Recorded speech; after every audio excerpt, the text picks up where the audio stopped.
नमस्कार, मैं दीपक शर्मा, मेरे यूट्यूब मंच पर आपका स्वागत है।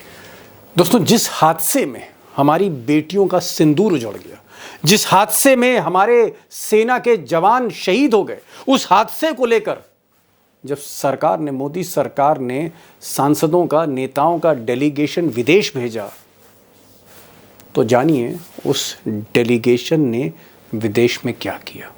अब बड़ी शर्मिंदगी के साथ बता रहा हूं आपसे कि हमारे आपके पैसे से, टैक्स के पैसे से जो सांसद, जो नेता बाहर भेजे गए इस डेलीगेशन में, वो विदेश में जाकर छोटे मोटे नेताओं से मिल तो रहे थे, बात तो कर रहे थे, लेकिन इसके अलावा सैर कर रहे थे बाजारों में, पिकनिक मना रहे थे। और बहुत से ऐसे सांसद थे जो महफिलों में गाने गा रहे थे, हिंदी गाने, बॉलीवुड के गाने गा रहे थे, जैसे किसी सिंदूर के पैरवी में नहीं, किसी हादसे के बाद किसी पैरवी में नहीं, किसी जश्न में, बारात में आए। और ये बात मैं नहीं बता रहा आपको, ये बात कैमरा बता रहा है। कैमरे की सुनिए। जाने ना माने तू या माने ना। अब दोस्तों, हो सकता है बीजेपी की ये जो महिला हैं बहुत अच्छा गाना गाती हूँ, लता मंगेशकर टाइप गाना गाती हूँ, लेकिन ईमानदारी से एक सवाल पूछ रहा हूँ कि क्या ये मौका गाना गाने का था, महफिल लूटने का था, ताली बजवाने का था, या आपको जनता के पैसे से विदेश भेजा गया?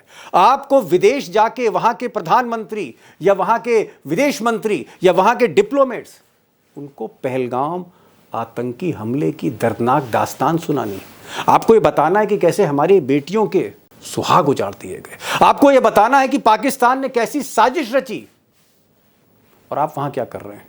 गाने गा रहे हैं, महफिल लूट रहे हैं आप। और एक और साहब हैं, इनको तो आप पहचान ही गए होंगे, ये शशि थरूर हैं, कांग्रेस के एमपी, बेहतरीन बोलते हैं, बढ़िया अंग्रेजी है इनकी, अच्छी वकालत करते हैं जहां तक हिंदुस्तान की बात है। लेकिन ये भी क्या कर रहे थे? इन्हें सेल्फी खिंचवाने से फुर्सत नहीं थी, एक से बढ़कर एक सेल्फी दर सेल्फी। और यहां जरा गौर करिए, जो सोफे पे बैठे हैं, किसके साथ बैठे मैं उसका जिक्र नहीं कर रहा हूं, जरा थोड़ा इनके ग्लास पर भी गौर करिए। थरूर साहब, मैं ये नहीं कह रहा हूं, सुरूर साहब।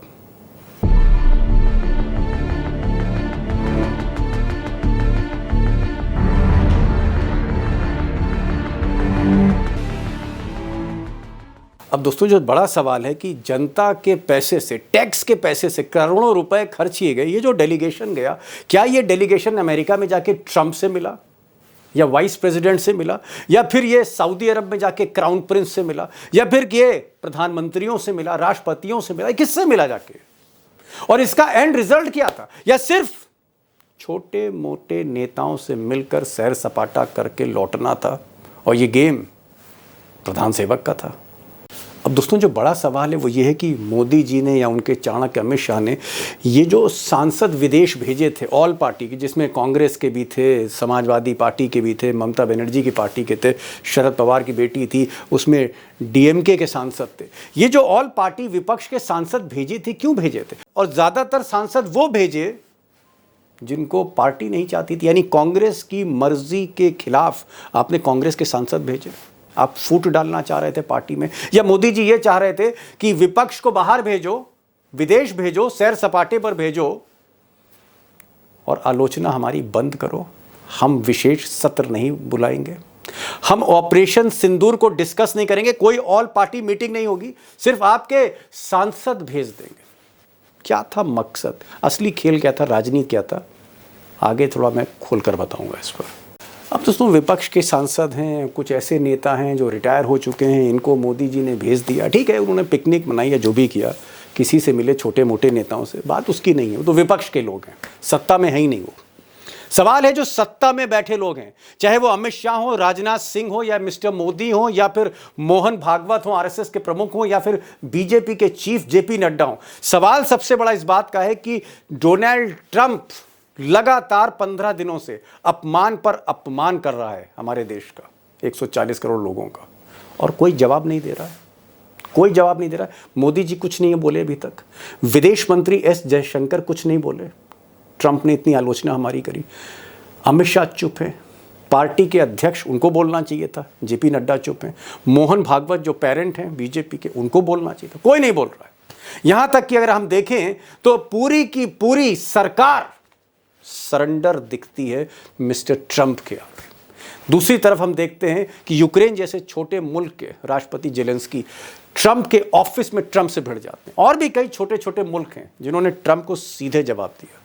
हम चुप हैं, हम नहीं बोल रहे। एक भी statement, official statement prime minister office से, प्राइम मिनिस्टर का या फिर विदेश मंत्री या विदेश मंत्रालय से अभी तक नहीं आया। और शायद इसीलिए राहुल गांधी ने आज कहा, खुलकर कहा, कि दरअसल जब मिस्टर ट्रंप का फोन आता है तो नरेंद्र सरेंडर हो जाते हैं। उधर से ट्रंप ने एक इशारा किया, फोन उठाया, नरेंद्र सरेंडर। अब राहुल गांधी कह रहे हैं कि नरेंद्र सरेंडर हैं ट्रंप के आगे। लेकिन यहाँ पर मैं दो बातें ऐड करना चाहता हूँ। पहली बात ये कि सिर्फ ट्रंप नहीं है, सिर्फ ट्रंप नहीं, जहाँ पर मोदी सरकार कहीं ना कहीं सरेंडर है। एक और शख्स है, वो भी ताकतवर है। जी हाँ, शी जिनपिंग, चीन के राष्ट्रपति, इनके आगे भी बोलती बंद है सरकार की। ये वो शख्स है, शी जिनपिंग वो शख्स है जिसने पाकिस्तान को फाइटर जेट दिए, जिसने मिसाइल दी, जिसने अपने एयरफोर्स के ऑफिसर्स को पाकिस्तान में तैनात किया, कमांड कंट्रोल दिया, सैटेलाइट के लिंक्स दिए, डेटा दिया, और हमारे 2-3 जहाज गिरा दिए, जैसा कि सीडीएस बता रहे हैं। इस नेता के खिलाफ, चीन के खिलाफ हमारी बोलती बंद है। टर्की पर, अजरबैजान पर तो हम हमले कर रहे हैं। वो चीन जिसने पाकिस्तान के नकाब के पीछे सारा युद्ध लड़ा और आगे भी लड़ेगा, उसके आगे भी हम सरेंडर ही देख रहे हैं। अब क्या वजह है, कौन सी दुखती रग है, आगे डिस्कस करेंगे। अब दोस्तों, मोदी जी भले ही ऑपरेशन सिंदूर को लेकर जो डायलॉग मारे हैं, वो कहें कि सिंदूर उनकी रगों में, गर्म सिंदूर उनकी रगों में बह रहा है, वो गोली का जवाब गोले से देंगे, अगर इस तरह की बातें वो कर रहे हैं, रोड शो कर रहे हैं, वो रैलियां कर रहे हैं, और ख़ासकर जो बीजेपी की बेल्ट है, गुजरात, उत्तर प्रदेश, राजस्थान, मध्य प्रदेश, इस बेल्ट में जो उनकी रैलीज चल रही हैं, रोड शोज चल रहे हैं, उसमें भले ही वो राजनीति कर रहे हो, अपने कहीं ना कहीं जो कोर बेस वोट है उसको इंटैक्ट कर रहे हो। सच्चाई यह है कि ऑपरेशन सिंदूर ने, जिस तरह से हमने हैंडल किया 22 तारीख से लेकर 10 मई तक, और जिस तरह सीज फायर हुआ है, इसने क्या मोदी सरकार की खामियों को पूरी तरह से एक्सपोज कर दिया? ये एक बड़ा सवाल है। और सवाल इस बात का भी है कि क्या 10 मई के बाद मोदी एक बहुत ही कमज़ोर विकेट पर खड़े दिखाई दे रहे हैं, और आगे क्या होने जा रहा है?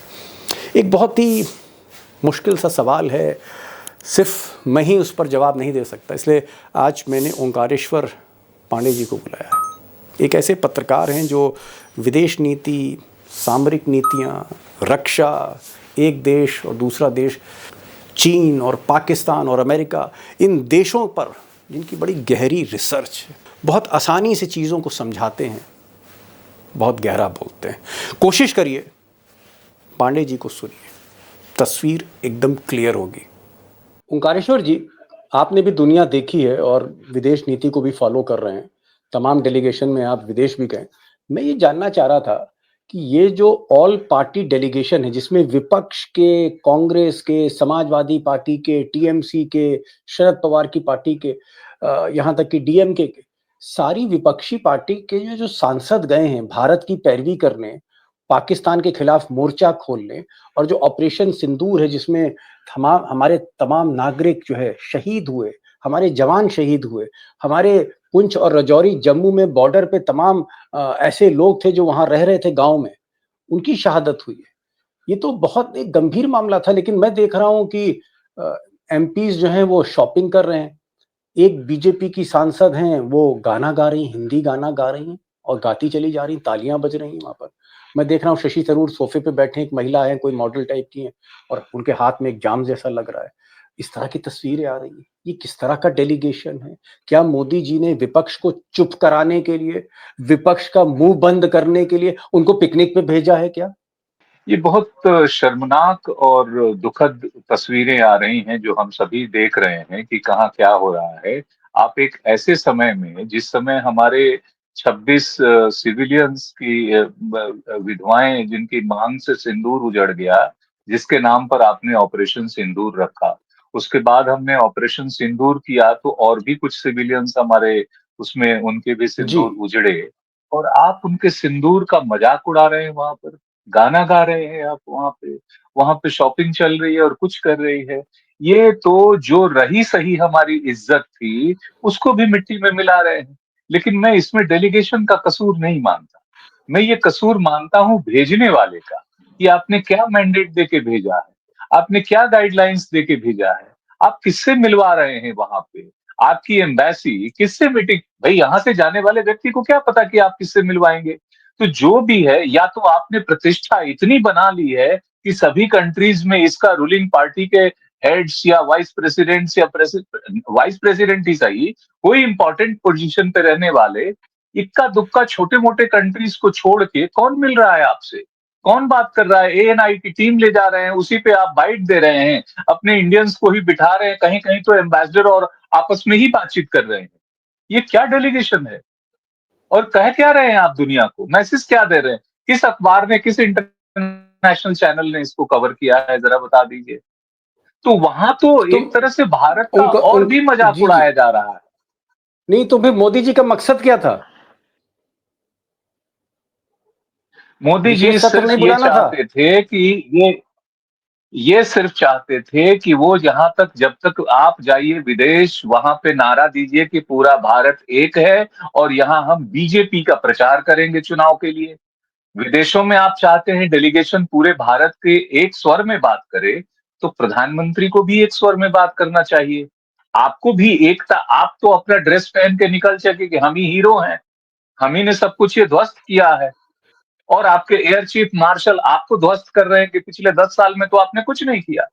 आपके सीडीएस सिंगापुर में बता रहे हैं कि साहब गिरे तो हैं, लेकिन गिरने से जहाज। कितने गिरे हैं इससे ज्यादा इंपॉर्टेंट है कि क्यों गिरे हैं। तो जो जिस चीज को आप छुपाना चाहते हैं, उस चीज को तो आप ही के लोग बता रहे हैं। पुंछ में केंद्रीय गृह मंत्री अमित शाह बता रहे हैं कि आजादी के बाद से अभी तक वहां सिविलियन इलाके पे पुंछ में कभी हमला नहीं हुआ था। चर्च पे, मस्जिद पे, मंदिर पे, गुरुद्वारे पे, सब पे हमला हुआ है, स्कूल्स पे, कॉलेजेस पे हमला हुआ है। ये दूसरा कोई नहीं कह रहा है, माननीय गृह मंत्री कह रहे हैं, रक्षा मंत्री कह रहे हैं कि अगर नौसेना हरकत में आई होती तो 71 से 2 टुकड़े हुए थे, हम तो 4 टुकड़े कर डालते। तो माननीय रक्षा मंत्री को किसने रोका था? युद्ध के समय सारा विपक्ष उनके साथ था। क्या आप रक्षा मंत्री ये कहना चाहते हैं कि उनको प्रधानमंत्री ने रोक दिया था? क्या कहना चाहते हैं आप? या सेनाएं एक्टिव नहीं हो पाई थी? मतलब कमी कहां थी? क्या प्रॉब्लम था? और आपने अचानक ये सीज फायर रोका क्यों? जब आप लड़ रहे थे और हिंदुस्तान देख रहा था और यहाँ का गोदी मीडिया इस्लामाबाद पे कब्जा कर रहा था, तो अचानक कोई फोन आता है और आप रुक जाते। आपसे पहले अमेरिका घोषणा करता है कि हमने युद्ध रुकवा दिया है। 13 जी। बार ट्रंप इस बात को रिपीट कर चुका है कि हमने युद्ध मध्यस्थता करके रुकवाया और ट्रेड की धमकी देके रुकवाया कि नहीं रोकोगे तो ट्रेड रोक देंगे। साफ साफ धमकी है। और आपने क्या जवाब दिया? ना आप जवाब दे रहे हैं, ना आपके रक्षा मंत्री जवाब दे रहे हैं, ना विदेश मंत्री जवाब दे रहे हैं। सरकार कहीं जवाब ही नहीं दे रही, कहाँ चुप गई है? उल्टा विदेश सचिव को वहां भेजा हुआ है। किस लिए भेजा हुआ है? कि समझाओ, जल्दी से मनाओ उनको। और ये वो कंट्री है दीपक जी, कि जिसके साथ 4-4 डिफेंस ट्रीटीज हुई हैं अमेरिका के साथ। 4 डिफेंस समझौते हैं तरह तरह के, कम्युनिकेशन एक्सचेंज, ये एक्सचेंज, हम ये सहयोग करेंगे। और उसके बाद उसका रुख ये रहा कि वो आपको, उसने पाकिस्तान के बराबर खड़ा कर दिया। तो ये जो एक और बड़ी यहाँ पर। पैथेटिक जी। सिचुएशन है। जी। एक और बड़ा सवाल है, और बड़ा सवाल ये कि हम देख रहे हैं लगातार जब से ट्रंप आए हैं, और नरेंद्र मोदी जो अपने को बहुत ही गहरा मित्र बताते थे ट्रंप का, लगातार, मतलब आप कह सकते हैं कि कंसेक्यूटिव जिसे कहेंगे अंग्रेजी में, एक के बाद भारत का अपमान। कभी हमारे भारत के नागरिकों को अगर ट्रैवल डॉक्यूमेंट्स नहीं, हथकड़ी लगा के भेज दिया। अगर भाई आप दुनिया के बाकी देशों में भी हथकड़ी लगा के भेजते तो कोई बात नहीं थी। आप हथकड़ी लगा के भेज रहे हैं, पैरों में बेड़ियां डाल के भेज रहे हैं।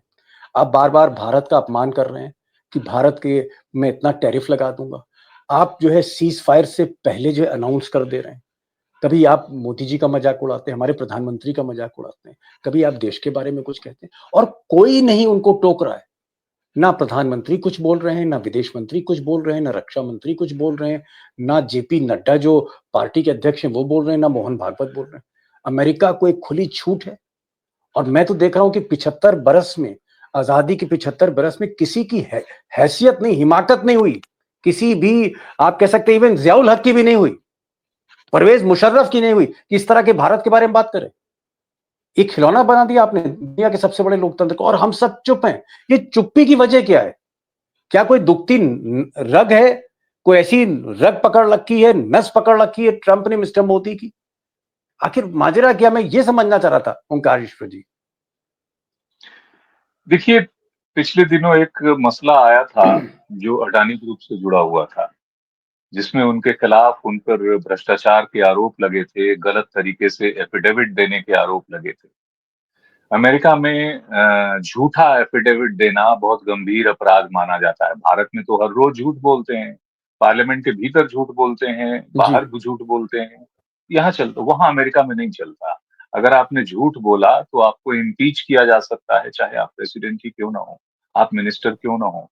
तो वहां पर ये झूठ बोल के और सौदा लेने की बात जो निकल के आई, जिसको लेके नोटिस जारी हुआ, और ये ओपन है, कहीं छुपी हुई बात नहीं है, जिसको बाद में भारत सरकार ने गुजरात सरकार को भेजा भी उस नोटिस को तामील करने के लिए, एक लंबे गैप के बाद। मुझे लगता है कि एक तो वो मसला फंसा हुआ है, अडानी का और मसला भी एक है कोई जी। अडानी का मसला है, और भी कोई चीजें जो है वो निश्चित रूप से ऐसी फंसी हुई हैं कि आप में से कोई जवाब नहीं दे पा रहा। ऐसा कैसे हो सकता है? जब हम बहुत कमजोर थे, जब भारत का इतनी कोई औकात नहीं थी, इतनी हमारी इकोनॉमिक माइट नहीं थी, तब तो हम बड़े तन के खड़े थे। इंदिरा गांधी के जमाने में तन के खड़े थे हम, और हमने जवाब दिया था, बहुत कड़ा जवाब दिया था। ऐसा जवाब जिसको साफ-साफ कह सकते हैं कि मैंने पहले भी कहा है कि सामने चाय के टेबल पे, नाश्ते के टेबल पे बिठा के, और वहां किसिंजर को इंदिरा गांधी ने साफ-साफ कहा था, धमकी भरे स्वर में कहा था कि if you can't do anything, I will ask mister Sam to do something. और किया जी ना, करके दिखाया ना। आप क्यों डर रहे हैं? आप कहते हैं 145 करोड़ लोगों का, देशवासियों का साथ है और उसकी ताकत है, वाकई है। हम सभी आपके साथ हैं। लेकिन आप एक सीना तान के स्वाभिमानी तरीके से खड़े तो होइए। आखिर जी जेलेंस्की वहां भिड़ गया ओवल हाउस में प्रेसिडेंट ट्रंप से, तो क्या बिगाड़ लिया अमेरिका ने उसका? पूरी दुनिया ने देखा, पूरी दुनिया में उसकी ताकत बढ़ गई। तो बड़ी आपको बात आपने कही। ये तो दिखाना पड़ेगा ना, आपको अपनी लीडरशिप जी कैपेबिलिटी को तो वहीं दिखाना है ना। आपका 56 इंची सीना तो वहीं दिखना चाहिए था ना। जी, ओंकारेश्वर पांडे ने 2 इम्पोर्टेंट बात कही है। एक तो उन्होंने ये कहा है कि अ, अडानी का जो मसला है, जहाँ पर मोदी जी के खास मित्र, इस देश के सबसे बड़े उद्योगपतियों में से एक गौतम अडानी का जिस तरह से फाइल फँसी हुई है कोर्ट में न्यूयॉर्क के, वो एक दुखती रग है, जहाँ पर कहीं न कहीं एक बार्गेन चल रही है पर्दे के पीछे। दूसरा ओंकारेश्वर जी का ये कहना है कि कहीं न कहीं कोई ऐसी दुखती रग है, कोई ऐसी कमज़ोर नस है, जो ट्रंप के पास है या सीआईए के पास है, अमेरिका के पास है, जिसकी वजह से सरकार एक भी आरोप का जवाब नहीं दे रही। ट्रंप लगातार जो है वो, मैं कहूँगा, बदमिज़ाजी कर रहे हैं, और जिस तरह का उनका व्यवहार है, वो एक व्यवहार किसी राष्ट्राध्यक्ष का नहीं हो सकता, एक राष्ट्र के बारे में। फिर भी मोदी चुप हैं। तो ये इनका कहना है कि कहीं न कहीं ये एक तरह का कोई ब्लैकमेल तो मैं नहीं कहूँगा, लेकिन कहीं न कहीं मोदी दबे हुए हैं, कोई नस दबी हुई है उनकी। एक बात और पूछना चाहूँगा मैं आपसे, क्योंकि आप जियोपॉलिटिक्स में बहुत इंटरेस्ट रखते हैं। अगर आप देखें भारत का टर्की के लिए, टर्की छोटा मुल्क है, अज़रबैजान छोटा मुल्क है। टर्की और अज़रबैजान को हम दबा रहे हैं कि साहब इनके ड्रोन थे। लेकिन जो चीन पूरी तरह से पर्दे के पीछे लड़ाई लड़ रहा है, युद्ध लड़ रहा है, अपना विमान दे रहा है, अपना सैटेलाइट के सारा डेटा दे रहा है, उसके अधिकारी वायुसेना के वहां बैठकर सारा कमांड कंट्रोल लिए हुए हैं। युद्ध चीन लड़ रहा है पाकिस्तान के पीछे से। चीन के आगे हमारी सिट्टी पिट्टी गुम हो जाती। मोदी जी एकदम जैसे लगता है जैसे एकदम चुप हो जाते हैं। ऐसी क्या वजह है कि नरेंद्र मोदी चीन के आगे भी एकदम खामोश खड़े हैं? और ये सिलसिला आज से नहीं है, 2-3 सालों से हम देख के आ रहे हैं। चीन के आगे हम इतना चुप क्यों हैं? क्या हम आर्थिक गुलामी की तरफ बढ़ रहे हैं चीन की? आप जब अपने शब्दों पर कायम रहते हैं तो आपकी साख बढ़ती है। आप कहते कुछ और हैं, करते कुछ और हैं, तो आप एक अविश्वसनीय व्यक्ति बन जाते हैं, चाहे वो देश हो या विदेश हो। आपको याद दिलाना चाहता हूँ कि आरसीईपी डील होना था जो एशियन जी। कंट्रीज के साथ मल्लपुरम के आसपास। मल्लपुरम में जब जिनपिंग का आगमन हुआ था, बड़े गर्मजोशी से भारत ने स्वागत किया, मोदी जी ने उनके साथ सब कुछ की। उसमें उस डिस्कशन में आरसीईपी डील महत्वपूर्ण डील था, उसको साइन करना चाहिए। उसी के लिए वो समझाने आए थे। भारत को उनसे मीटिंग से पहले ये तय कर लेना था कि हमको आरसीईपी डील करना है या नहीं करना है। लेकिन आपने उनके मुंह पे कह दिया हाँ हाँ हाँ हाँ करेंगे, बिल्कुल करेंगे। और जब बैंकॉक में मीटिंग शुरू हुई, आपने डेलीगेशन भी भेज दिया कि जाओ साइन करके आ जाओ। उसके बाद आपने अचानक साइन नहीं किया। और अचानक साइन नहीं करने के पीछे एक कारण था। आरसीईपी डील जिस समय साइन हो रहा था, उसके एक दिन पहले सोनिया गांधी का बयान आया, जो टाइम्स ऑफ इंडिया में छपा। उसमें ये था कि post demonetization, post GST, this will be another body blow to the entire Indian economy। मतलब कि भारतीय अर्थव्यवस्था के चिथड़े उड़ जाएंगे। लेकिन टाइम्स ऑफ इंडिया ने उसको अंडर प्ले किया। बाद में वो किसी ने उसको हेडलाइन के साथ उसको ट्वीट कर दिया। ट्वीट करने के थोड़े समय बाद वहां मीटिंग सिटिंग शुरू हो गई, और उसके बाद वो रातों रात डील कैंसिल कर दिया गया, क्योंकि इकोनॉमिक्स से पूछा गया कि क्या वाकई इस डील से भारत के चिथड़े उड़ जाएंगे इकोनॉमी के। तो जो एक्सपर्ट्स थे उन्होंने जी। बताया कि जी साहब, इससे इसलिए उड़ जाएंगे कि हमारे छोटे छोटे इंडस्ट्री जो कुछ भी बनाते हैं, उसके कई गुना सस्ता वो बना के भेजेगा, तो हमारी इंडस्ट्री तो चौपट हो ही जानी है। उसके बाद वो रातों रात डील कैंसिल हुई, और तब से जो रिलेशन बिगड़ने शुरू हुए हैं। आपको पहले चीन कमिट से। नहीं करना चाहिए चीन से, तब से सुधरे नहीं है। या तो आप कमिट करते नहीं। आप 19 बार मिल चुके हैं जिनपिंग से, फिर क्या बात है बिगड़ने की। कम से कम पिछले 10 क्या सालों में, क्लैरिटी 11 नहीं है, सालों क्या में। क्लैरिटी नहीं है मोदी जी के जो जो जो फॉरेन पॉलिसी क्लैरिटी नहीं है। इनके जो सलाहकार हैं वो निकम्मे हैं, या जो हमारे विदेश मंत्री हैं वो परिपक्व नहीं है, सुषमा स्वराज जैसा उनके अंदर कॉन्फिडेंस नहीं है। वजह क्या है कि मोदी बार बार गलतियां कर रहे हैं। कम से कम चाइना का अगर हम फ्रंट देखते हैं, बार बार गलतियां हो रही विदेश के मामलों पे बिना सलाह मशवरे के, बिना आप क्रिटिकल थिंकिंग के, आपको एक कदम नहीं उठाना चाहिए। आप या तो अचानक उठेंगे और नवाज शरीफ के घर में पहुंच जाएंगे बिरयानी खाने, या फिर एकदम से उससे लड़ पड़ेंगे। ये दोनों चीजें ठीक नहीं है। बिना बुलाए आपको जाना नहीं चाहिए, और जब चले गए तो रिलेशन बनाइए। फिर आप कहते हैं कि नहीं, बात नहीं करेंगे हम। फिर कहते हैं बात तो करेंगे लेकिन 13 रुपए और उस पे बात करेंगे। तो एक कोई ना कोई पॉलिसी होगी। और आप क्यों बोलते हैं? आपने जिनपिंग को कितनी बार बोलते हुए सुना है आपके मसले पे, या इस पे कि हम घुसके मारते हैं या हम ये करते हैं? कब आपने सुना है? यहां तक कि पुतिन, जो सीधे सीधे युद्ध में उलझा हुआ है, कितने बयान उसके आते हैं। तो हमारा बड़बोलापन, हम खामखा बड़बोलापन हुए जा रहे हैं हर मामले में। टर्की के साथ लड़ाई की एक वजह यह भी है कि हम सीरिया के साथ वहां जाके खड़े हो गए, जिससे कोई हमारा लेना देना नहीं। और उस सीरिया के साथ, सीरिया के आतंकवाद को हमने, उसने भी, टर्की ने भी बदमाशी की कि उसने वहां के टेररिस्ट एक्टिविटीज को लेफ्ट से जोड़ के भारत के नक्सलवाद से जोड़ दिया।